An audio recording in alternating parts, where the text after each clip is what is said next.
देखिए प्रश्नावली 3.3।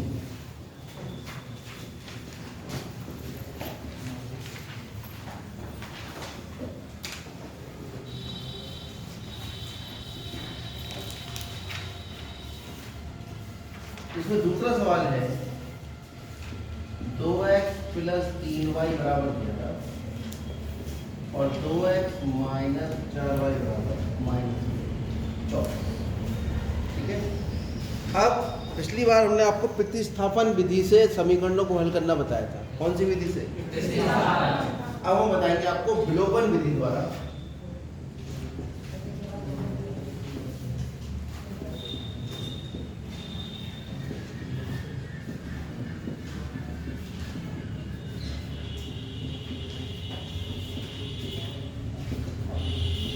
विलोपन नाम से ही पता लग रहा है, विलुप्त कर देंगे, किसी न किसी को गायब कर देंगे।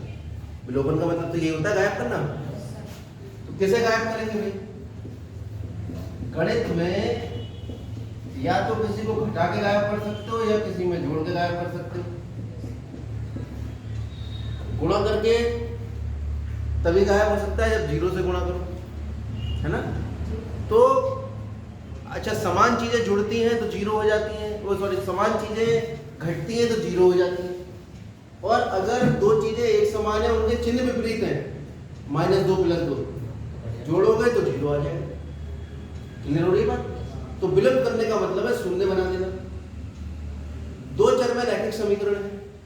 अभी तक हम रैखिक समीकरणों को हल करने की जो विधि हमने अपना रखी है, वो विधि यही तो अपनाई है कि दो चरों में रैखिक समीकरण होता था, हम उसे एक चर में ले आते थे। कैसे लाते थे? एक समीकरण से y का मान निकालते थे x के पदों में, और दूसरे समीकरण में जब रखते थे तो वो पूरे समीकरण में x x x आ जाता था। वो एक चर में रैखिक समीकरण बन जाता था और उसे हम आसानी से हल करके x का मान प्राप्त कर लेते थे, और वो x का मान उठा के जब रखते थे तो y का मान आसानी से आया। कोई दिक्कत नहीं। यहाँ पर विलोपन विधि में हम क्या करेंगे? तरीका वही है कि पूरे सवाल में से या तो x को गायब कर दो या y। यहाँ हम देख रहे हैं कि 2x दोनों के पद समान है। अगर इसका निशान माइनस का होता और इन्हें जोड़ते तो x गायब हो जाता। तो किसी समीकरण के चिन्ह बदलने के लिए हमें उसे पहली समीकरण में से दूसरे समीकरण को घटा लेंगे। ये तरीका होता है लिखने का, घटाने का। तो कर क्या रहे हैं हम? पहले समीकरण में दूसरे समीकरण घटा रहे हैं, और घटाते क्या करेंगे? जब इसमें से इसे घटाएंगे तो इसके चिन्ह बदल देंगे। ये माइनस का हो जाएगा, ये प्लस का हो जाएगा, और ये माइनस। अब इनके चिन्ह ये वाले मानेंगे हम जिसमें हमने गोला बनाया है। इसका तो प्लस था, तो 2x में से 2x घटाओ, कितना आ गया? ये प्लस का 4 प्लस का 3 कितना हो गया? 7y। और ये माइनस का 24 और माइनस का 11 जुड़ के कितना हो गया? समान निशान जुड़ जाते हैं। कुछ बच्चे हो सकता है इसमें भी दिक्कत करते हो, इसका निशान भी माइनस है, इसका भी माइनस है, तो समान निशान जुड़ जाते हैं, निशान वही आता है। ठीक है, बराबर। यहाँ तो कुछ होना नहीं है, जीरो जोड़ के किसी का करके लोगे आप, और ये 35 माइनस का इधर जाके प्लस का हो जाएगा, और जीरो में कुछ जुड़ता है तो वही संख्या आ जाती है। क्यों? 7y। तो y का मान कितना आ जाएगा भाई? 7 गुणा कर रहा है, इधर जाके भाग करेगा, 7 पंजे, तो y का मान कितना आ गया? अब हमने देखा कि हमने किया क्या इसमें, हमने इसमें से x को गायब कर दिया और ये एक ही चर में समीकरण बन गई, और ये समीकरण हमने 8वीं कक्षा में हल किए। उसी ज्ञान के आधार पर हमने y का मान प्राप्त कर लिया। ये y का मान इनमें से किसी भी समीकरण में रख दीजिए। जब y की जगह y का मान रख दोगे तो पूरी समीकरण किस में आ जाएगी? केवल x में आ जाएगी, और फिर उसे उसी विधि से हल कर लेंगे। जो जुड़ रहा है उसे इधर ले जाके घटाएंगे, जो गुणा कर रहा है उसे इधर ले जाके भाग करेंगे। कोई मुश्किल तो नहीं है। अगर ये भी मुश्किल लग रहा है तो 8वीं क्लास की किताब में ये पूरा चैप्टर है, एक चर में रैखिक समीकरणों का हल, उसको आप जाके हल करें। 3 गुणा y का मान कितना आया? 5। मान रखने का तरीका यही है जिनके बीच में कोई निशान नहीं, गुणा का मान कोई, तो y का मान 5 आया था। y बराबर 5 समीकरण 1 में रखने पर इसे समीकरण 1 बना दो, इसे समीकरण 2 बना दो। तो यह आ गया 2x प्लस 15 बराबर 11, 2x बराबर 11 माइनस 15, ये प्लस का था इधर आके माइनस कर दो, दोनों पर निशाना ना लगे तो घट जाएगी। 15 में से 11 घटाओगे 4, और बड़ा कौन है 15, 15 का निशान माइनस का है तो माइनस आ जाएगा। अरे समझ में आ रहा है जी? और x का मान -4/2 दूनी 4, x बराबर निकला है -2, यानी x बराबर -2, y बराबर 5। ये आपका इसका हल किसका हल निकल कर आया है? इन दो समीकरण। और सवाल में उसने कहा है कि भाई ये दो समीकरण हैं और इन्हें हल कीजिए। चलिए हल आ गया, और m का मान ज्ञात कीजिए। कब? क्योंकि हमें दे रखा है y बराबर mx प्लस, अगर ये दिया है तो हमें m का मान ज्ञात करना है। तो y का मान भी हमें ज्ञात है, y की जगह रख देंगे, m का मान भी ज्ञात है, m की जगह रख देंगे, x की जगह x का मान ज्ञात है, x की जगह रख देंगे। किसका मान निकल आएगा? क्यों निकल आएगा? क्योंकि m में ही समीकरण बचे। जब एक चर में समीकरण बचती है तो उसका मान तो आसानी से निकल ही आता है।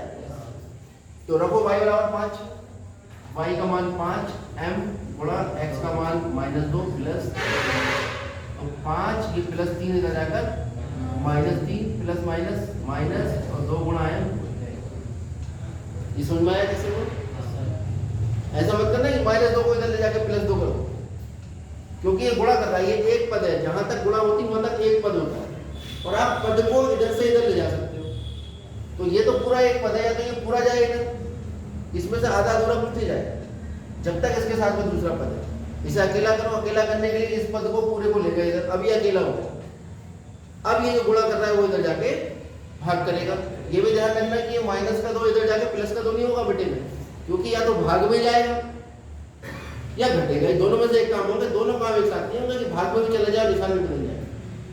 समझ में आ रही है बात? ये गलती जनरली बच्चे करते हैं।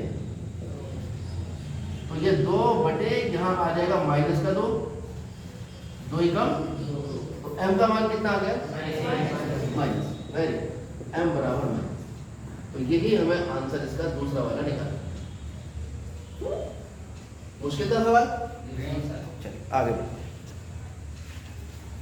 तीसरा सवाल कह रहा है रैखिक समीकरण युग्म बनाओ और उनके हल प्रतिस्थापन द्वारा ज्ञात करो। अब आपके सामने उसने ये विलोपन विधि से हल करने का ऑप्शन हटा दिया, केवल समीकरण बनाना है। और कौन सी विधि लगानी है? प्रतिस्थापन, एक की जगह मान रख दो दूसरे का। दो समीकरण बनेंगी, एक से y का मान निकालो, उठा के दूसरे समीकरण में रख दो, पूरी x में समीकरण आ जाएगी। ये अलग बात है कि कितनी मुश्किल आएगी इस काम में, वो एक अलग मुद्दा है। ठीक है, मुश्किलों से लड़ने के लिए तो गणित पढ़ रहे हो, वरना तो होम साइंस लेते। चलिए छठा सवाल देखते हैं, तीसरे का छठा। जिसको गणित मुश्किल लग रही है बताओ, होम साइंस दिलवा देंगे उसको। चाहिए किसी को? तो बस 5 वर्ष बाद जैकब की आयु उसके पुत्र की आयु की 3 गुनी हो जाएगी। छठा सवाल। किताब कितने बच्चों के पास है? हाथ उठाओ। लगभग सभी के पास। ये 2 बच्चे रह गए, तुम बेटा इधर उधर से किताब एडजस्ट करो। ठीक है, किसी के पास बैठ के देख लो किताब उसकी। ठीक है, 5 वर्ष बाद जैकब की आयु उसके पुत्र की आयु की 3 गुनी हो जाएगी। कब हो जाएगी? तो सबसे पहले जैकब और उसके पुत्र 2 लोग हैं, उनकी वर्तमान आयु हम मान लें। माना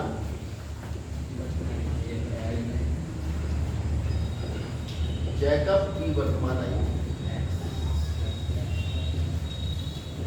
x वर्ष तथा पुत्र की वर्तमान आयु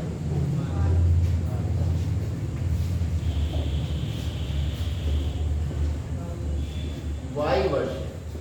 प्रथम शर्त द्वारा पहली शर्त क्या है?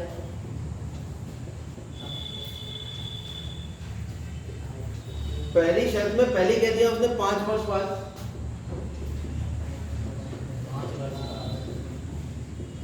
तो 5 वर्ष बाद जैकब की आयु कितनी हो जाएगी?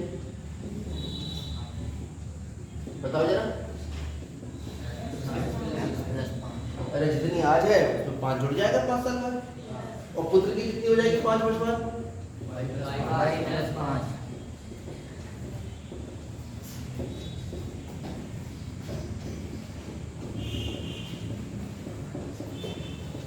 इसकी y + 5 हो जाएगी।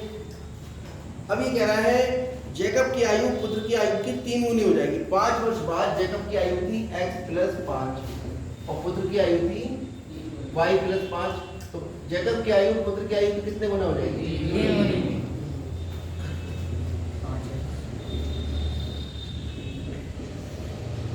तो x का मान y के पदों में निकाल लेते हैं। ये तो करते हैं प्रतिस्थापन में। तो सीधे सीधे x का मान यहाँ से आएगा 5 प्लस का इधर जाकर माइनस कर ले लो, x का मान सीधे सीधे निकल आएगा 3y + 10 समीकरण नंबर 1। हम चाहते तो इस रूप में भी लिख सकते थे। इस रूप में लिख के फिर x का मान y के पदों में निकालते। और यहाँ पहले हमें दिख रहा है कि x का मान y के पदों में आ रहा है, तो टेंशन खत्म हो गई सारी। 5 वर्ष पूर्व, ये है दूसरी शर्त।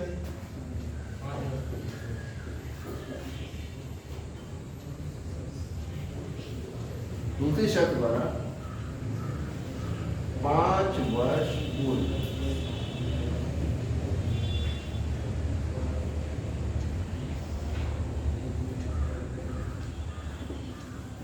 x - 5 और 5 वर्ष पूर्व पुत्र की आयु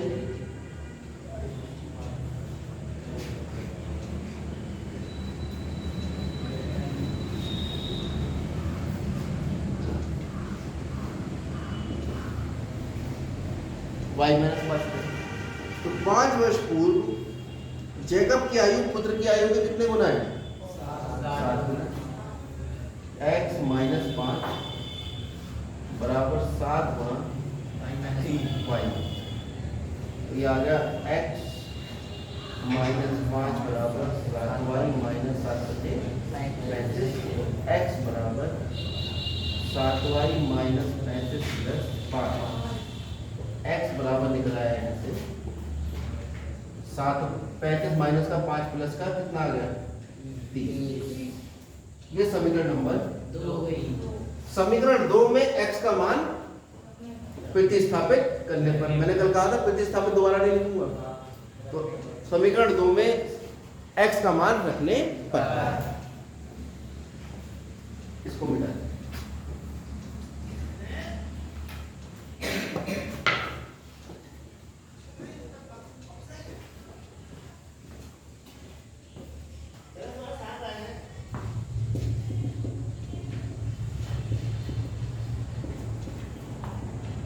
x बराबर कितना था 3y + 10 रखते हैं। कैसे रखते हैं भाई? समीकरण 2 कहाँ है? ये है। x की जगह ये मान रख दो। कितना है x का मान? 3y + 10 बराबर 7y - 30। तो 30 को इधर ले आओ, 3y को इधर ले जाओ। अरे हल करने के लिए क्या करते हैं? y एक तरफ इकट्ठे कर दो, गिनती है एक तरफ इकट्ठे कर दो।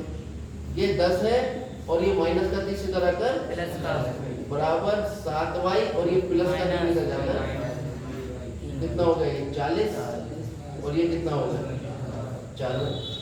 4 गुणा कर रहा है, इधर आके भाग करेगा। तो यहाँ से y का मान कितना आ गया? तो x का मान कितना आ जाएगा? x बराबर तो ये था 3y + 10, 3 × 10 + 10, 10 × 30 = 10। कुछ बच्चों का आंसर 60 भी आएगा, कुछ का आ जाएगा। कैसे? 10 और 10 20, तो 20 दिया। याद रखो ये जो होते हैं बोर्ड मास से हल होते हैं, हमेशा पहले गुणा करते हैं उसके बाद जोड़। समझ में आ रहा है? तो पहले गुणा करते हैं, 10 दिया 30, 30 और 10 अतः जैकब की वर्तमान आयु कितनी आएगी? 40।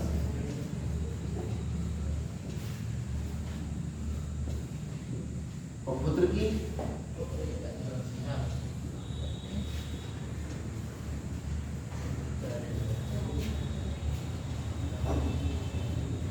10 वर्ष।